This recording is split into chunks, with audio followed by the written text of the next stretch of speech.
Eternal Father, I offer you the body and the blood.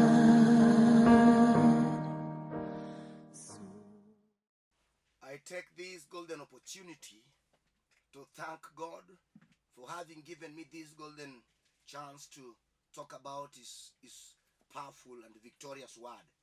My name's Bishop Samuel Maroche. I am born again Christian, filled by the Holy Spirit, and I'm here to proclaim about his word. I want to read from the book of John 3:16 that says, "For God so loved the world that he gave his only begotten Son, that whosoever believes in him should not perish, but have everlasting life." I go to verses 18 of the same chapter. "And he who believes on him is not condemned, but he who believes not is condemned already, because he has not believed in the name of the begotten Son of God."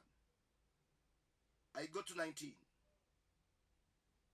"And this is the condemnation, that light come unto the world,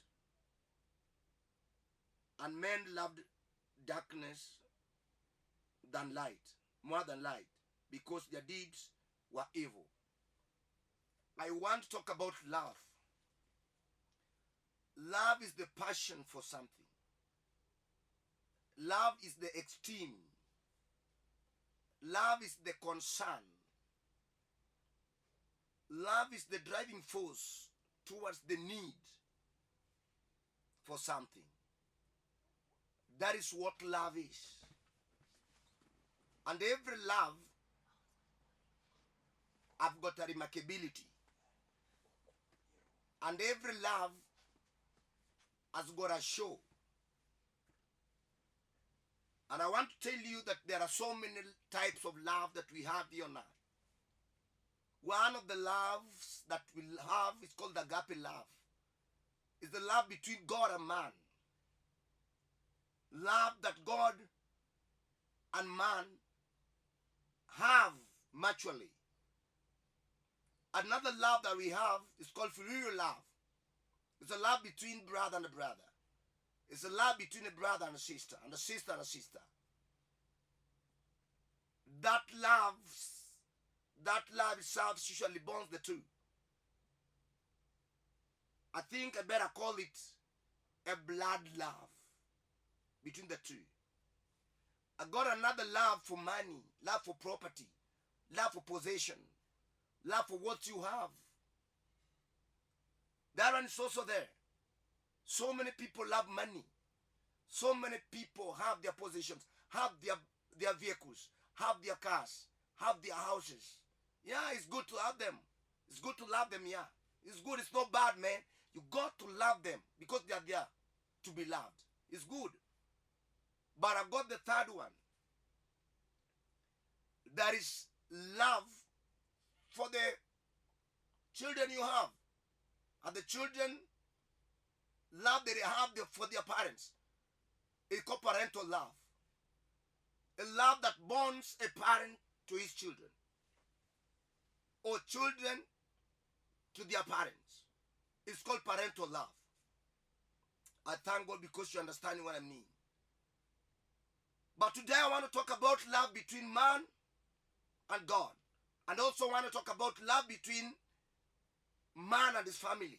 And I want to talk about love between man and the possessions, the properties that he has. For sure, as I said before, that love needs what we call remarkability, needs a show, needs a sign.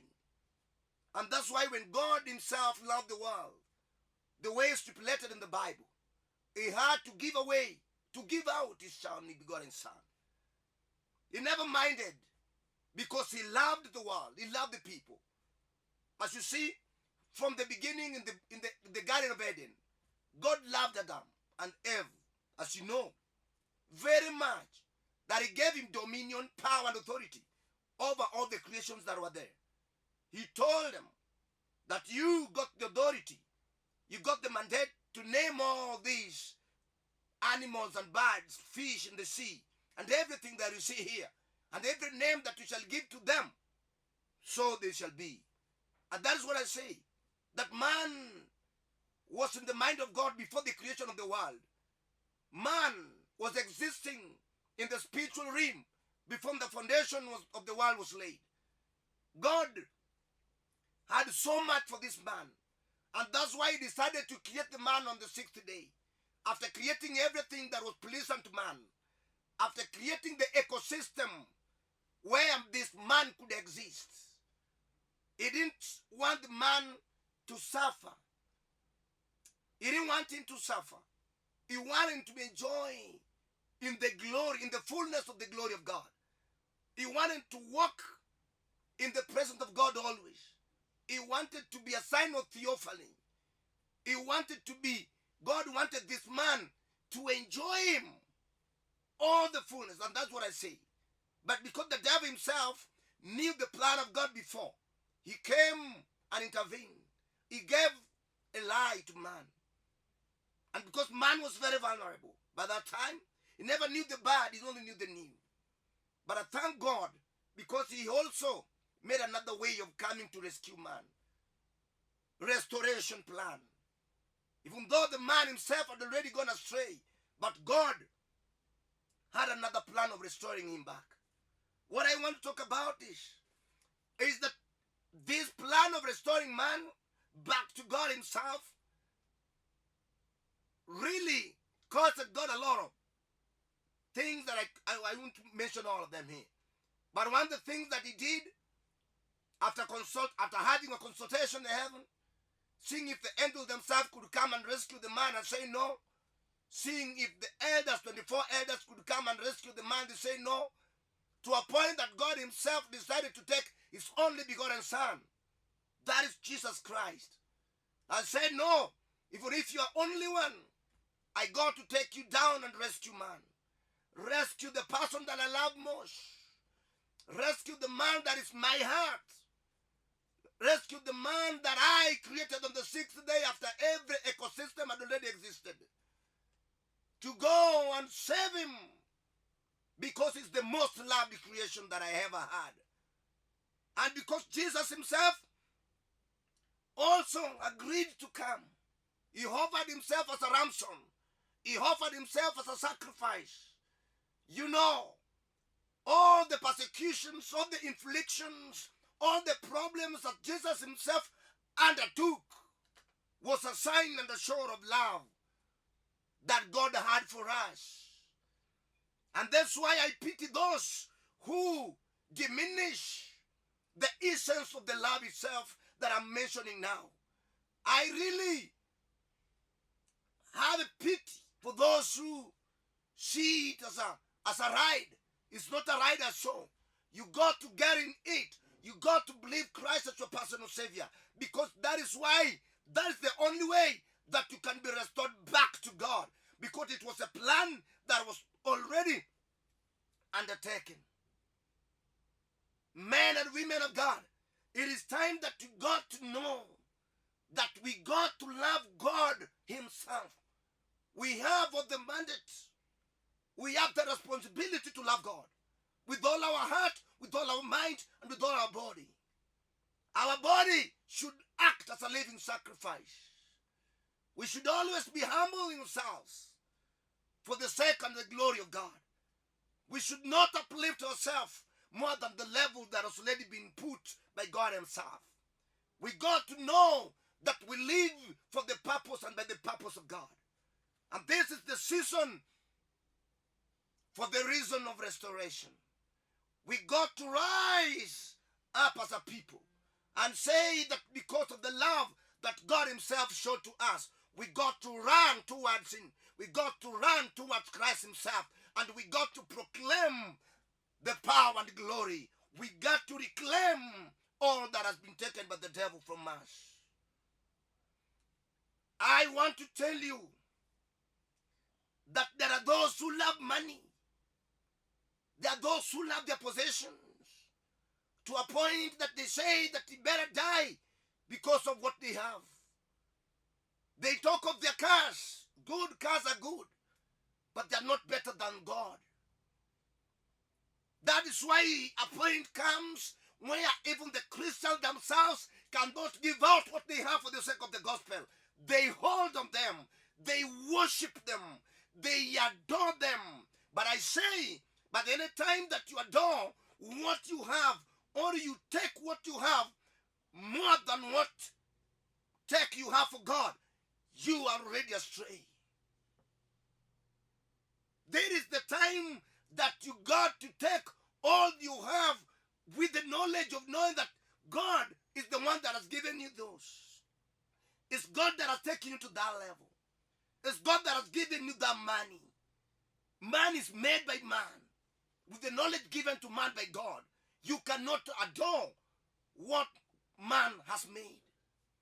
Houses are built by men, decorated by men and painted by men, designed by men. But how comes that man who has got that intellectual capacity can come and bow and adore just a house made by hands of men? Why can't you say that it is today that the word of God has come into my mind? I have already known that the house is a man-made. I got to go to the person who made the world, who made me, who has given me the knowledge to build the house, who has given me all the money to build the house. Then I better run to the giver than running to an object that has already been made by man. Man-made are always diminishing. They are perishable. They are not meant to live forever. They are not long-lasting. Their fame comes and goes.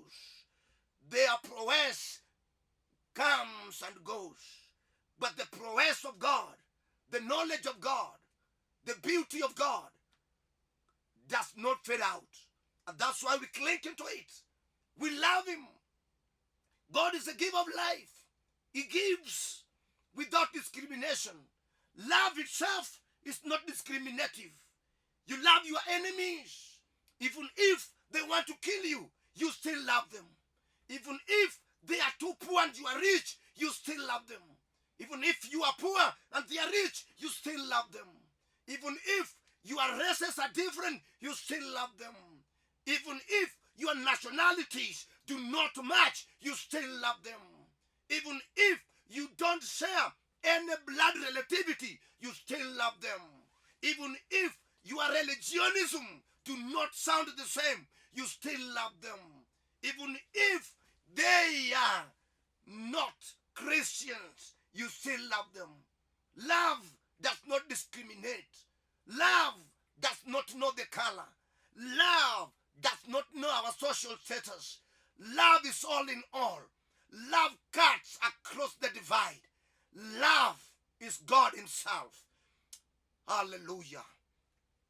And that's why it is not written in the Bible that Christ only came to the black, that Christ only came to the white. No. The Bible says that Christ himself came as a ransom to the whole world, regardless of the race, regardless of the tribe, regardless of the groupings, regardless of the region, regardless of your religion, regardless of your financial status. He came for all humanity. And that is why I say that the love of God is paramount.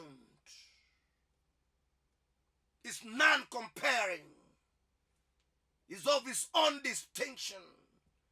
It's a love that should be given first priority in human life. It's a life that should be impressed and imposed. A love that should be seen and expressed. It's a love that everybody should do. Do you know what? The first place that the Christians were known as Christians in Antioch because of the love offerings that they used to give, even to the poor, the beggars around the streets, those who are living in the houses, those who are living in the streets, the beggars. The Christians would decide to go out and give them the clothing, give them food, advise them, lead them to Christianity. And then the people who are living in the locality said that these are Christ followers, meaning that they are Christians. That is the first place where we were called Christians. That's because of that shown of love, without discrimination. Love of God that has got a purpose and a purpose. Love of God that has got a fundamental objective. Love of God that is meant for redemption and restoration. The love of God that is meant for godly resemblance. Love of God that has not acted in vain. You know, how shall we win the world if you don't love each other? Not only loving those who are worshiping with me in the same church, but those who call themselves Christians and those who do not call themselves Christians. It is my responsibility and obligation. It is my work to come out and show the love of God that He had shown us through giving us Christ Himself. I have to show the sense of Christianity, the essence of Christianity. I want to tell you one thing, that Christianity is equal to love. Because you cannot say that you can only love God without to have loved your fellow human being. You are a lie. Hallelujah. Love that extends to your family. You cannot love God. Men and women of God, there are those who have already taken themselves fully into the ministry. I say yes, that is good. But why are you forgetting your family? Why are you forgetting your household? It is written in the Bible, the 1 Timothy 5:8, that whoever neglects his family is worse than a murderer, is worse than a sinner. It's bad. It's no good person. You got to know that your family is the first mission, is the first mission, is the first ministry. Yes, you got to care. You got to give them all the opportunities. You got to offer them all the privileges. Whether the educational privileges, whether it is what privilege, you got to give to your family. Many men and women of God usually say that God first. You know what? I was called to serve God in the ministry. Yes, you have done that. But that does not mean that you neglect your family. Put your family first. Let those who live around your family say that if this is what it means by being a Christian, then let me be a Christian, so that my family can be united by love, can be bound by love, can always be spelling the word of love, can be showing people the love that they have. Let me be a Christian. Let me be a Christian. But if my own show in the house does not portray the word love, then those who are living around me will say that we don't have any sense of capacity to follow these people because they cannot even help themselves. The man has gone out. He has left his family, going without food, going without clothes, do not go to school. And yet he proclaims and he claims to be a Christian. That's not Christianity. Christianity first must be seen in your house. The show of love to your children. Do you bring giftings? Do you impress your wife as the only person you love? Yes. Do you take time to walk with your family as a show of love? Do you talk good things in the house? Do you encourage them with the word of God? Do you really show them that God loves them? Do you really show them that God's most attribute is love? How do you share it practically? Or are you a man that is of God, yes, but when he comes in the house, he becomes an hyena. He becomes a lion. He becomes a leopard, that everybody runs away from him. No, love should be first embraced in our household. Yes, it is a command. Love of property. has been an issue, especially in the house of God. You find people having very, very big things, expensive cars, expensive houses. They talk expensively. They go to United States. They go to United Kingdom. They go to Emirates. They go to everywhere. But my question is, how much do you have for God? How much do you spend in the works of God? How much do you give to the gospel? I know you cannot preach, yes, but God has already put somebody in the church that can preach. Have you ever supported that man? Have you ever offered your vehicle to that man? Have you ever given a house to the work of God? Have you ever embraced love between the Hebrews? Have you? That's the question I have.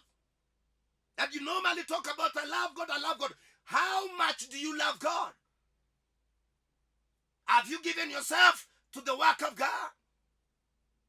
Are you exhaustively using your giftings in the house of God? How many times have you ever visited the poor? How many times have you ever visited the sick? And the other day you say you love. How many times have you ever taken responsibility of helping people? How many times have you, I know you are a millionaire, yes. I know you are a billionaire, yes. But does the church itself sense it? Does the church itself know that it has a millionaire serving there, worshiping there? Does the church really know?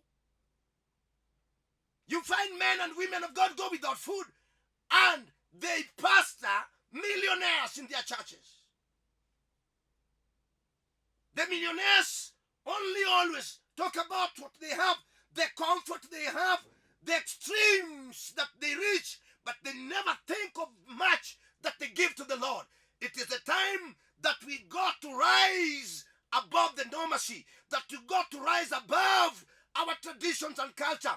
We got to inculcate the culture of God that is called love into the system of Christianity, so that the environment, those who are living in the environs, can say that this is the only religion that can shake the world. This is the only religion can divide between the wrong and the right. This is the only religion that brings the light instead of darkness. It is the only religion that comes to the awareness of our brain. Are you know? Are you in the know? Or you are in the know? It's the time that you go to make your own decision. Do you really love people? Do you really love people? Do you really love your parents? Do you really love your parents? How much are you contributing to the welfare of your parents? Yes, I know you are a millionaire. You might be a CEO. You might be a director. You might be a very great businessman. But how are your parents doing? Are they not a talking stock of that village? That they go without food, they go without clothing, they go without proper housing, they are there, they are begging, and their son or their daughter is a millionaire in Nairobi. Do you love your parents? Do you love them? Have you ever sat down and thought of the journey that your parents have taken with you? All the problems that they encountered because of your well-being. Taking you for medication. Taking you for education. To a point that now you are called they. It is a time that you got to rise and say, no, I know I've been blinded by the world, but I've come to the knowledge of God. I need to go to my parents. I need to love them. I need to buy them a car.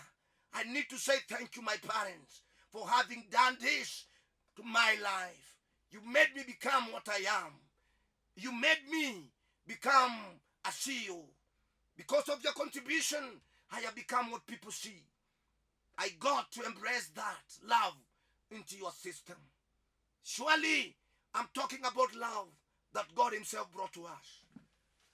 We are the remnants of the love of God. The church is the remnant of that love.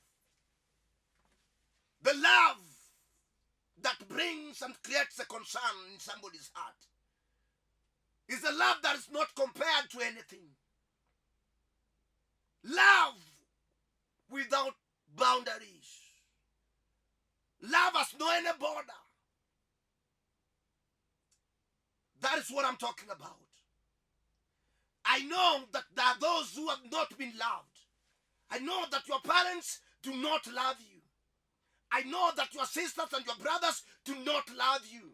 I know that your neighbors do not love you. I know that your business partners do not love you. What you got to do is to love them. Whether they love you or not, you love them because you have accomplished the requirement of God. I want to pray for those who have been neglected. Those who feel that the word of God has already touched them. I want you to surrender before him, and I pray. As I pray, I want you to say, God, I know that from today, I want to go and help my people. From today, I want to go and contribute much in the church. Today, I want to go and impress my brothers and sisters with the brotherly love. Today, I want to exalt the love of God in my life. I want you to pray with me as I pray. Father, in the mighty name of Jesus, I take this golden opportunity to thank you because of whom you are. You are love. If it were not the love that you had for us, we would have not been what we are. We thank you because of your concern and because of your care. I'm praying for those who are there that are only been burned by the sins and the chains of the devil. It is time, Lord, that because of the love you have, they accept the word. They accept your plea. They accept that you came as a ransom. They accept you, Lord. Father, because of the love that have been diminishing in their life, restore that love. Give them the sense of loving. Bring them back to the original purpose of your own will. Let them love. Let them love, Lord. Let them be loved. Let them love the work of God in the house of God. I thank you, Lord, because you have already heard me and because you have already answered the prayer. In Jesus' name I say amen. One, I know that you might want me maybe to communicate. Maybe you have a podium that you need me to speak. Maybe you want to come to my church where I worship. This is the number that you can use to get me right. 07 400 87 57 5.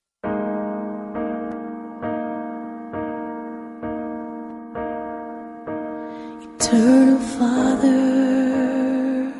I offer